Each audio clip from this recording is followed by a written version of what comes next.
Приехали мы в Египет, в отель Пик Альбатрос Роял Модерна, который находится в 17 километрах от международного аэропорта Шарм-эль-Шейх. Отель находится на первой линии, со множеством красивых бассейнов разной глубины и разным предназначением, а также со своим собственным аквапарком. Данный отель пятизвездочный, он состоит из основного трехэтажного здания и комплекса из двух- и трехэтажных корпусов. На пляже вы увидите большой, наикрасивейший коралловый риф и пирс протяженностью около 800 метров. А также я вам покажу подводный мир, который вы никогда не забудете. Ну что, вы готовы? Тогда поехали! А начнем мы с аквапарка, то, что его выделяет среди других отелей. Сейчас мы с вами прокатнемся на каждой из них, чтобы вы также прочувствовали те эмоции, которые и мы. Уверен, они не оставят равнодушными ни маленького ребенка, ни взрослого человека. Аквапарк — это была одна из причин, почему мы выбрали именно этот отель. Здесь есть несколько разных горок, как простые, так и посложнее. Есть труба, в которой ничего не видно, а есть и горка, где вы можете покататься втроем. Сейчас пойдем спускаться с вон той большой горки. Сейчас первый раз будем спускаться с красной. Ну-ка. Я вот так снимать хочу. Давай. Ну все, поехали.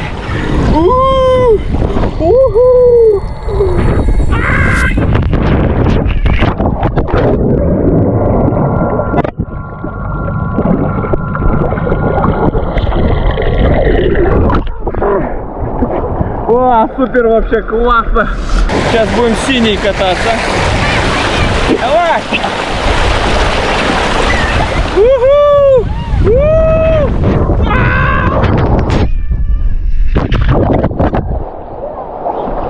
Вау, круто. Чё, как, Артём? Хорошо. Я не буду. Ален, ну ты что, не боишься на большой горке кататься? Нет. Нет, да? А ты боишься? Я уже скатывался 35 раз. Ну все, сейчас поедем еще раз. Синяя горка.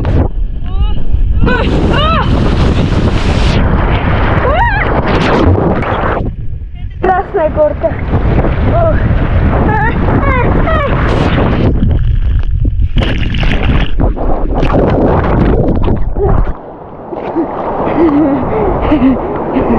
Хорошая горка. Последняя горка — это вон та оранжевая. Здесь нужно ватушку брать. Сейчас, смотрите. Сейчас. Снимай себя. Я первый, да? Давай. Я поехал. Легкий толчок загорелой египетской ногой, и мы уже мчим по автобану.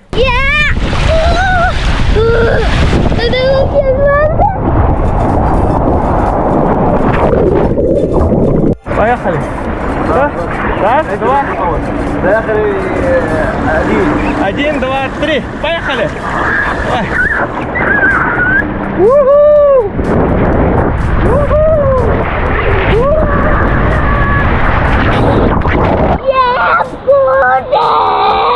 А сейчас мы поедем все вместе на желтой горке. Блин, круто тут.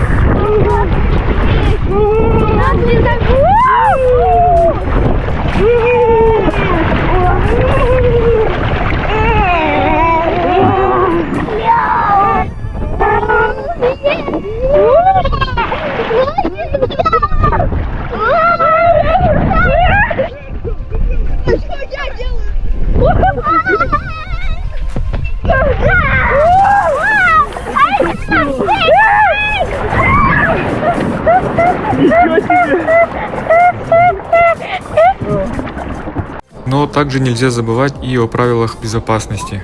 За этим ребята здесь хорошо следят. Так моего младшего сына на некоторые горки не пустили, потому что он еще маленький.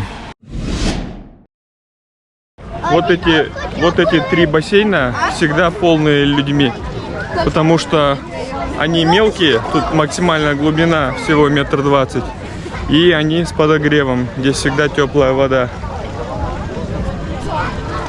Это 3 бассейна глубиной 1,20 м, 55 сантиметров и 35 сантиметров. Здесь всегда теплая вода, потому что они с подогревом. И здесь всегда стоят минимум по 2 спасателя. Кстати, птиц здесь тоже очень много. Они, как и мы, любят отдыхать и загорать. Видите, как загорела эта чайка?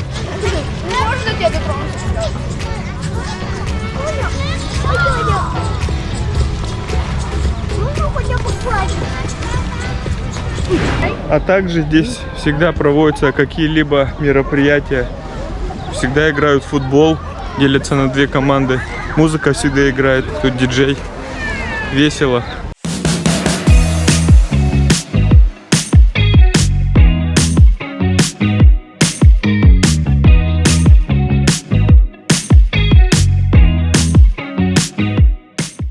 Ну а мы идем дальше.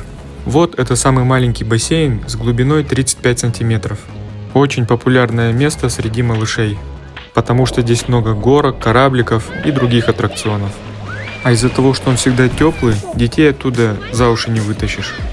Кстати, работают все бассейны до 5 вечера, после чего они закрываются. Я видел, как один папа бегал за своим сыночком, никак не мог его поймать, чтобы вытащить его перед закрытием. Но здесь тоже нужно быть внимательным. Особенно на горках, чтобы что-нибудь не случилось с вашим малышом. Первые дни, когда мы только приехали, я и мои дети не вылазили из этого бассейна. Следующий бассейн немного поглубже. Здесь 55 сантиметров. Здесь нам тоже нравилось отдыхать. И сейчас я вам расскажу почему. Этот бассейн по праву можно назвать семейным. И здесь я видел очень много родителей, которые плавают со своими детьми. В основном это были папы, в то время как мамы загорали на шезлонгах. Этот бассейн побольше, в нем представлены совсем другие аттракционы. И горки здесь покруче и поинтереснее. Молодец.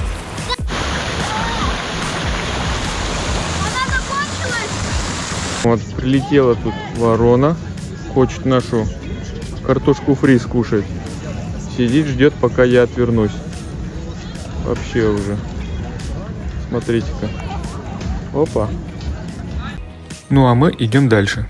Недалеко от главного корпуса есть еще несколько интересных бассейнов, глубина которых составляет 1,80 м. Они точно не для детей, поэтому народу здесь гораздо меньше.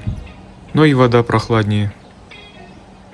Представляете, это еще не все бассейны, о которых я вам рассказал.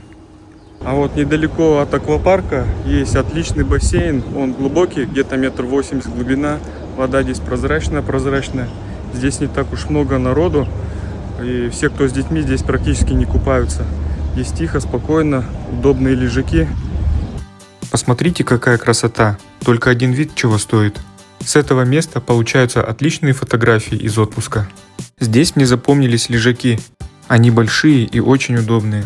А какой вид, вы только посмотрите, ребята.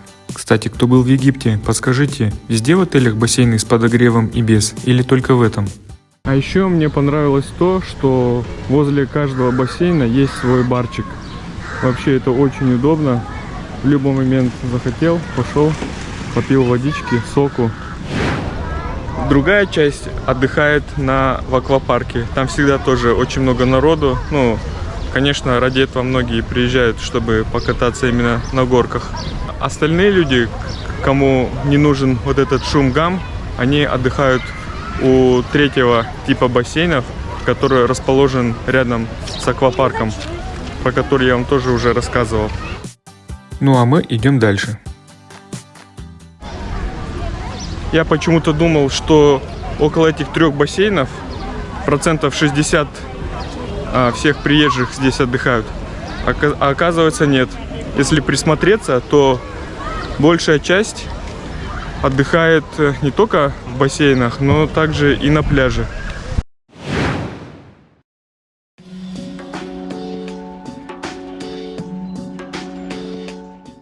На пляже очень много лежаков. Там вообще очень удобно, очень уютно. Такая у них своеобразная обстановочка. Отдыхая на пляже, как будто попадаешь в другой отель. Здесь нет детских криков, только шум морских волн. Дует легкий ветерок и пахнет морем. Это место, где действительно можно забыть обо всем на свете. Идем тут с берега зашли. Вода прозрачная. Смотри, морская звезда или кто это тут, блин, спрятался. Вау, это что за невиданные животные тут?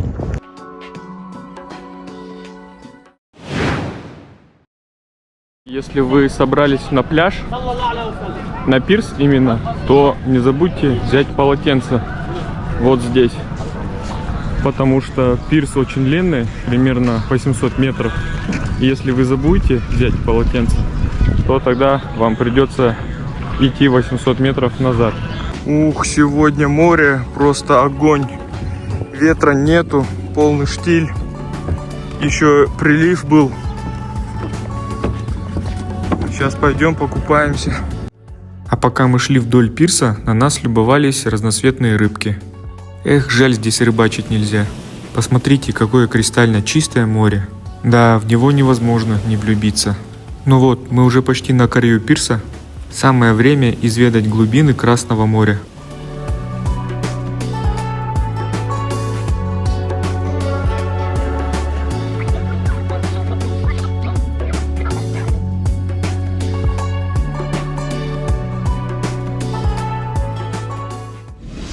Покупались классно вообще.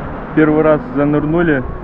Честно говоря, я вообще не ожидал, что рыбки прям у берега плавают. Им тоже интересно, смотрят на тебя, плавают рядом с тобой. Вообще классно. Вода холодная, как на Иссык-Куле, но потом привыкаешь и нормально.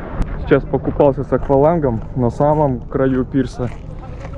Вообще супер. Вода прозрачная. Все пугались, что здесь в Шарм-эль-Шейхе ветер сильный.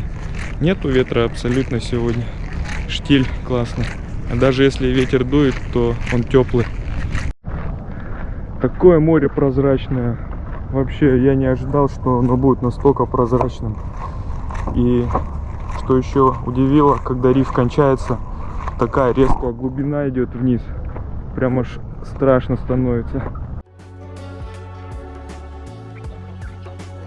Ну а сейчас давайте зайдем в воду с середины пирса. Вода просто кристально чистая, а под водой вас встречает свой загадочный мир. Рыбы разных размеров и расцветок. Они вас совсем не боятся и плавают рядом с вами. Только ради этого стоит сюда приехать. Здесь мы встретили маленькую медузу.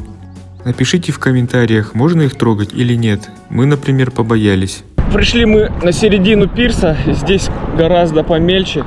Вода нереально прозрачная. Красное море одно из самых чистых морей в мире. Вода такая же, как на Иссык-Куле. Ну, теплее, конечно, немного. Но я думал, будет вообще горячая. Вообще, после Иссык-Куля здесь столько живности, непривычно. На отливе там звезды всякие, морские ракушки. Чуть поглубже рыбы прямо у берега плавают, прямо у пирса. Им тоже интересно, кто такие там зашли к ним в воду. Вообще прикольно. Но на конце пирса, где глубоко, там волны сильные, поэтому немножко некомфортно плавать. А без маски вообще нельзя, потому что глаза щипят сильно. Оказывается, когда поднять зеленый флаг, тогда можно купаться. Если желтый, то купаться можно с середины пирса, а если красный, то купаться нельзя. Поговорим о номерах. Вот так выглядит наш номер. Как заходишь, сразу получается туалет, большой коридор, зеркало и вот основная комната. Здесь две большие кровати, которые стоят вместе, и одна дополнительная большая. Как я понял, это стандартный набор, он идет во всех номерах. Наш номер считается самый простой, стандартный номер. Вот. В принципе, нам для 4 человек хватает. У нас 2 взрослых, 2 детей. Вот на вот этой кровати спит моя жена и 2 детей. Им вполне хватает здесь места, а здесь я один. При желании, в принципе, можно убрать вот эту тумбу и совместить вместе, чтобы 3 кровати стояло рядом. И места тогда будет еще больше. Кроме того, здесь есть большой встроенный шкаф, куда помещаются все наши вещи. Есть сейф, которым мы тоже пользуемся. Туда положили паспорта, ценные вещи, тому подобное. Есть небольшая тумбочка, на которой можно поставить чемоданы и какие-либо другие принадлежности. Также есть большой шкаф, но, что странно, нету кресла. Или стул, в принципе, можно взять с балкона. Телевизор тоже работает, интернет работает, но мы им не пользуемся. Вот здесь встроенный холодильник, но мы его выключили, потому что ночью он шумит.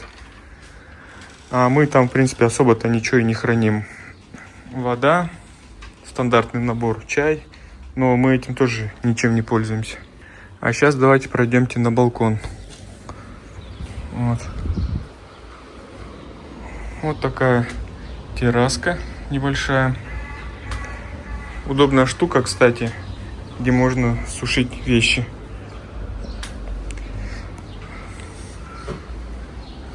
Наш номер называется стандартный номер с видом на сад или Garden View. Мы его специально выбрали, потому что как по нам, так он самый тихий.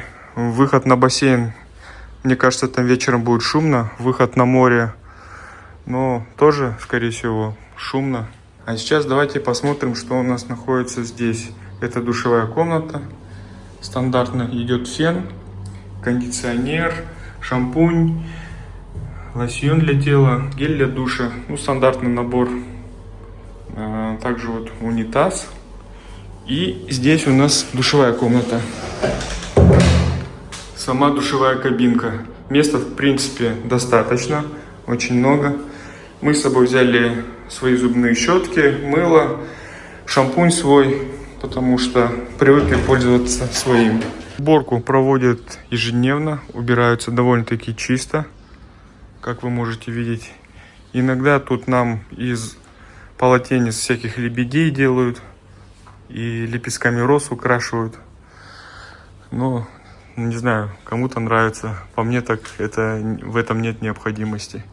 Кстати, есть еще вот система кондиционирования. Но так как сейчас не так уж и жарко, то мы ее вообще отключили. Вот сейчас я ее включил, слышите, появился шум. Вот, поэтому мы ее сейчас выключим. Все работает, все функционирует. Есть еще вот датчик, пожарный датчик. Надеюсь, что он не сработает во время нашего пребывания. Что удобно, то что помимо основной розетки есть еще два USB входа, куда можно заряжать ваши гаджеты. С той стороны то же самое. Еще обратите внимание на то, какие плотные шторы здесь. Утром, когда просыпаешься, вообще непонятно, утро, не утро, потому что свет через них не проходит. Но когда открываешь окно, то понимаешь, что уже достаточно светло. Из минусов я бы хотел выделить то, что здесь не очень хорошая шумоизоляция. Все, что происходит в коридоре, в номере, все слышно. В самом начале, когда мы только заехали, у нас глючил чип-ключ. Это проявлялось в том, что некоторые розетки просто не работали. Но потом со временем все стало работать нормально. Также жена говорила, что иногда не хватает горячей воды. И, честно говоря, я не знаю, как у них это работает. То есть, если у них какой-то нагревательный бак или центральное отопление. Но факт остается фактом. А из плюсов я бы хотел отметить, что в принципе номер достаточно просторный для стандартного номера. Тут заявлено 35 квадратов. Нам для семьи из 4 человек вполне достаточно. Кому интересно, я могу снять толщину матраса, где-то сантиметров 20. Он не жесткий, не мягкий, такой средненький. Мягкие матрасы я не люблю, когда слишком сильно проваливаешься. Я люблю как раз вот такой вот средней жесткости. Спать очень удобно. Одеяла тоже толстенькие, не замерзнете. Подушек нам дают достаточно. Вот у меня одна и у жены с детьми по 2 подушки. А теперь поговорим о питании. И первым на обзоре у нас итальянский ресторан «Сопрано». Как и в других ресторанах, здесь большой ассортимент овощей и зелени. Разного рода капуста, оливки, лайм, огурцы, помидоры. Все свежее и очень вкусное. Также здесь всегда подают фрукты и десерты в большом ассортименте. Кстати, десерты в каждом ресторане разные.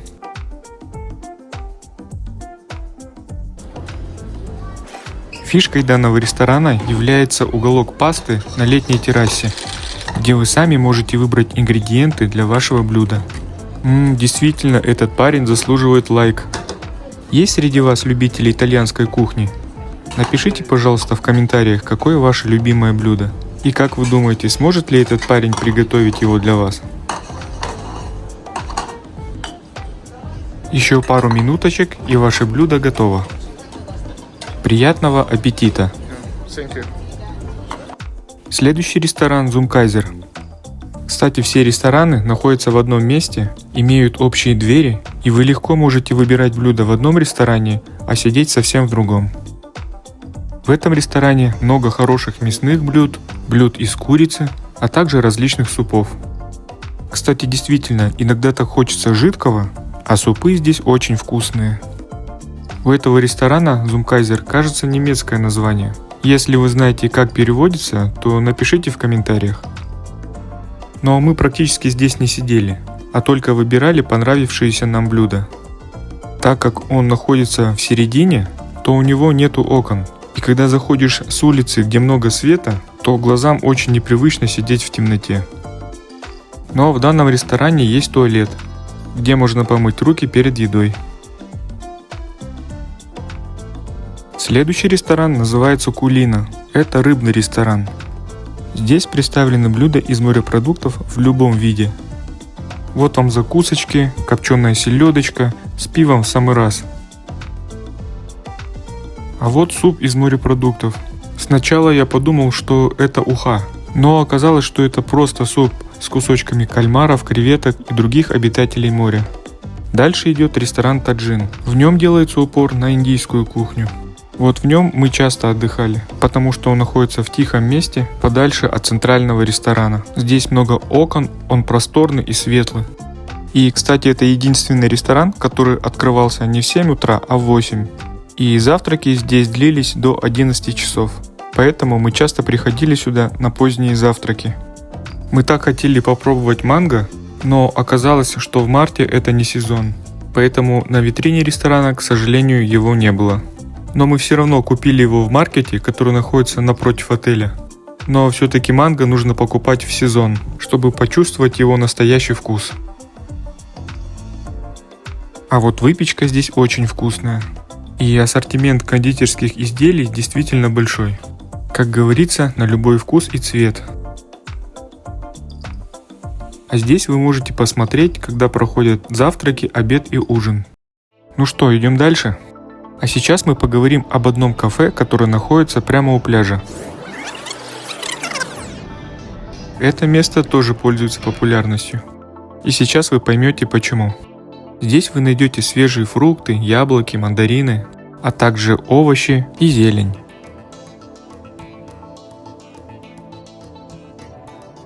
Ассортимент блюд здесь небольшой. В основном это легкие закуски в виде хот-догов, сэндвичей и пиццы.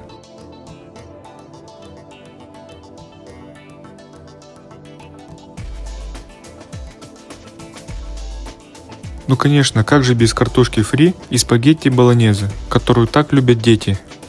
Здесь в основном питаются те, кто отдыхает у бассейнов и не хотят идти далеко к центральному ресторану. Также здесь есть специальные контейнера на вынос, и вы можете в любой момент взять блюдо и пойти отдыхать на пляж, или же к лежаку, который находится у вашего бассейна. Кстати, в баре продается в основном местный алкоголь, а разливное пиво здесь легкое-легкое. Небольшой лайфхак. Если вы хотите попить колы из бумажного стаканчика, то придерживайте его снизу вот так. Потому что стакан бумажный, легкий, а когда наполняется, он становится тяжелый. И вот здесь он вот так вот сгибается. И вы можете пролить воду или кока-колу на себя. Плюсы данного кафе в том, что он находится прямо на выходе из моря, из пляжа, а также рядом с бассейнами. И тут ты сидишь на открытом воздухе.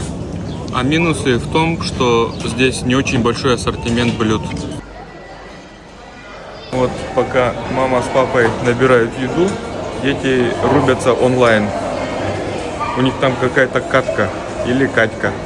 Короче, кто знает, как правильно, напишите в комментариях. А дальше мы поговорим о развлечениях. Для детей здесь просто рай. Здесь есть огромное поле с очень мягкой травой. Ну вот как на таком не поиграть в футбол? Вчера дети в футбол так хорошо поиграли, и я поразился. Дети вот от 5 до 11, до 12 лет, они так в футбол хорошо играют. Не просто как мы в детстве пинали мяч, а такие финты делают, как профессиональные футболисты. Ну а помимо футбола, здесь есть еще многим чем заняться. Например, можно поиграть в теннис. А самые маленькие могут поиграть на большой детской площадке. Например, здесь мой младший сын впервые научился играть в дартс.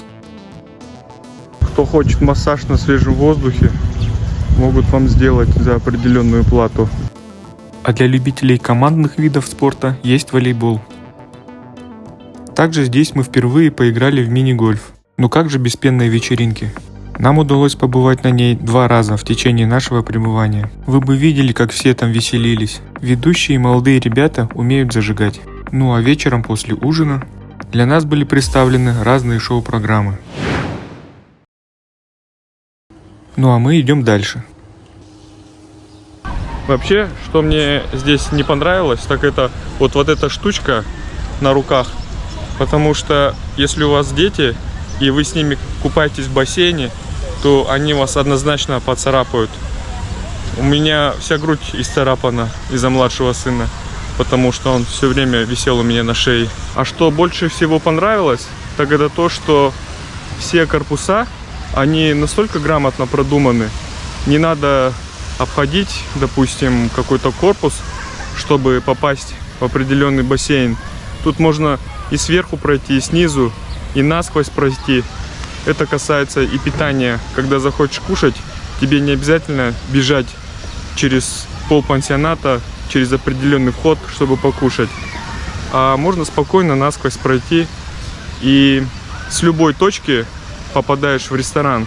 Так как здесь несколько ресторанов, то не обязательно приходить именно там, допустим, тот центральный, который находится наверху. Можно спокойно поесть в ближайшем, который расположен рядом с тобой. На территории имеется большой спортивный зал. Не думал, что на отдыхе кто-то занимается. Как же я ошибался. А также есть салон красоты. Кстати, после чекаута, если вы захотите принять душ, вы можете пойти в спа-салон, и там бесплатно вам выдадут полотенце, и вы сможете принять душ. А вот так выглядит душевая.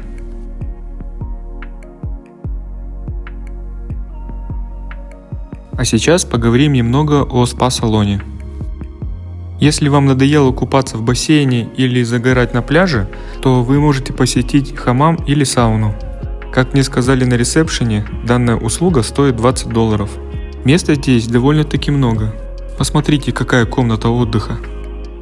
А вот и сам хамам. Почему-то за все время отдыха мы не приходили сюда. А если вы посещали это место, то напишите в комментариях, чтобы другие гости также знали, стоит ли сюда приходить или нет. После парилки можно посидеть в джакузи. Вон, смотрите, как бурлит. А вот и сама сауна. Эх, сейчас бы еще и веничек хорошенький, а потом пойти на массаж. Кто хочет получить дополнительные услуги, можете отсканировать QR-код. Еще насчет обслуживания хотел бы поговорить.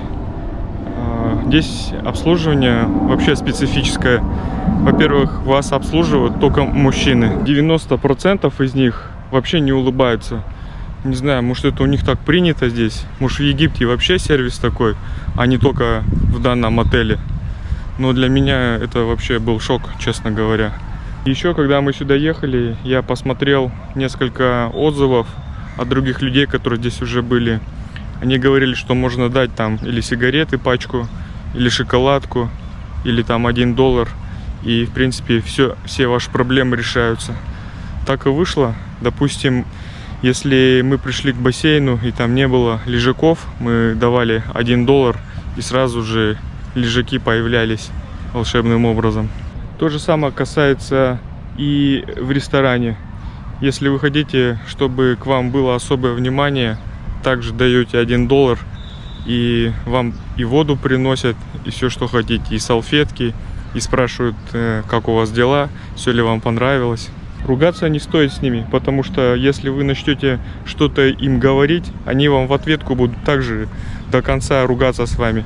Это тоже для меня был шок, честно говоря. То, что написано, что 5 звезд отель, но по сервису я бы точно 5 не дал. 3, ну максимум 4.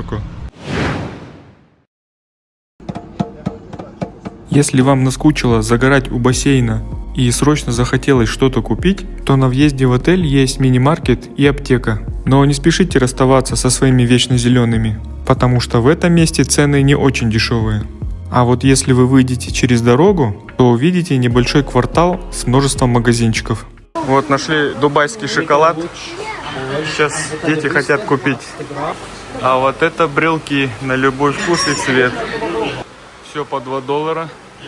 Купили мы маски в отеле по $15 и по $20. Здесь они по $8 стоят. Короче, все здесь в 2 раза дешевле, чем в отеле. Прикол, сейчас зашли в магазин, они там сидят, курят. Для них это вообще нормально, а нам смешно.